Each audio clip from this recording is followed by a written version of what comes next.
Hi friends, మనం ఈరోజు ఒక చక్కటి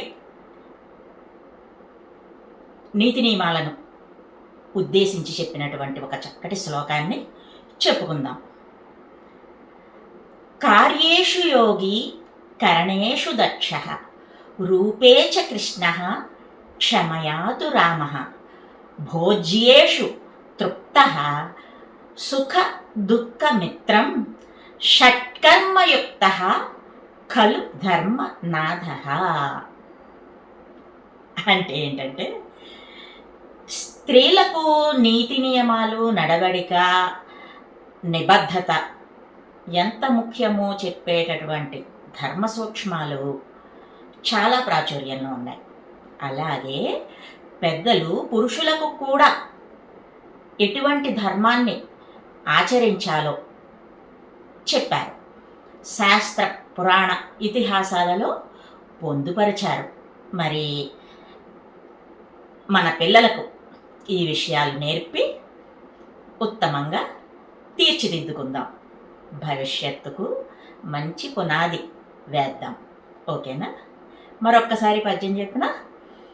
కార్యేషు యోగి కరణేషు దక్ష రూపే చ కృష్ణ క్షమయాతు రామ భోజ్యేషు తృప్త సుఖ దుఃఖ మిత్రం షట్కర్మయుక్త ఖలు ధర్మ నాథ. ఈ నీతి వాక్యాలు కామందక నీతి శాస్త్రంలో చెప్పబడ్డాయి. కార్యేషు యోగి అంటే ప్రతిఫలం ఆశించకుండా కుటుంబ విధులు నిర్వర్తించడం, అలా చేయాలి అని చెప్పడం. కరణేషు దక్ష అంటే కుటుంబ వ్యవహారాలను నేర్పుగా నిర్వహించాలి. రూపేచ కృష్ణ అంటే కృష్ణుని వలె ఎల్లప్పుడూ ఉత్సాహంగా, సంతోషంగా ఉండాలి. సుఖదుఖాలు మనసుకి తీసుకోకుండా విధులు నిర్వర్తించాలి.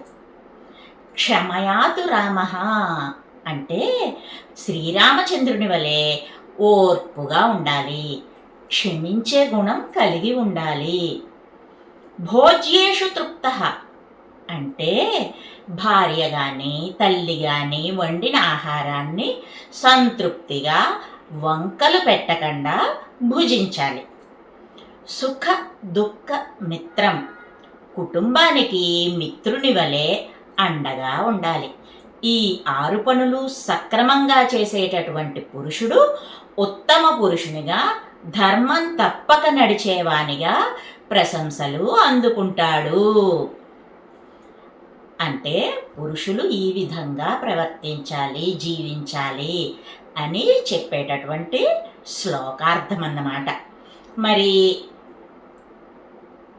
చివరగా నేను చెప్పేది ఏంటంటే, ఈ శ్లోకాన్ని ఇంట్లో అందరూ చూసే చోట వ్రాసి ఉంచండి. ఇద్దరికి తప్పకుండా చదివి అర్థం కూడా చెప్పండి. మరి ఎవరా ఇద్దరు అనుకుంటున్నారా? అడిగిన వాళ్ళు, అడగని వాళ్ళు. అలా చెబితే ఈ ధర్మ సూక్తులు త్వరగా ప్రాచుర్యాన్ని పొందుతాయి. అదర విషయం మరి.